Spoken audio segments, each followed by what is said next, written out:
શું તમે જાણો છો, આ જગતમાં કરોડો જીવો છે, પણ શું બધાને બ્રહ્મ સંબંધ પ્રાપ્ત થાય છે?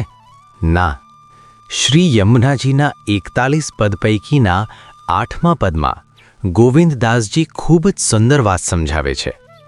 તેઓ કહે છે કે કહત ગોવિંદ શ્રી યમુને કી જા પર કૃપા, સોઈ શ્રી વલ્લભ કુલ શરણ આવે.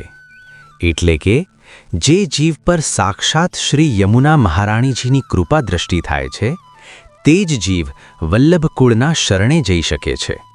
શ્રી યમુનાજી અહીં 3 સ્વરૂપે બિરાજે છે. પહેલું આધિભૌતિક, જે જલ સ્વરૂપે આપણને પવિત્ર કરે છે. બીજું આધ્યાત્મિક, જે જીવના હૃદયમાં ભક્તિના ભાવ જગાડે છે. અને ત્રીજું આધિદૈવિક, જે સાક્ષાત કૃષ્ણપ્રિયા બનીને જીવને ઠાકુરજી સાથે મિલાવે છે.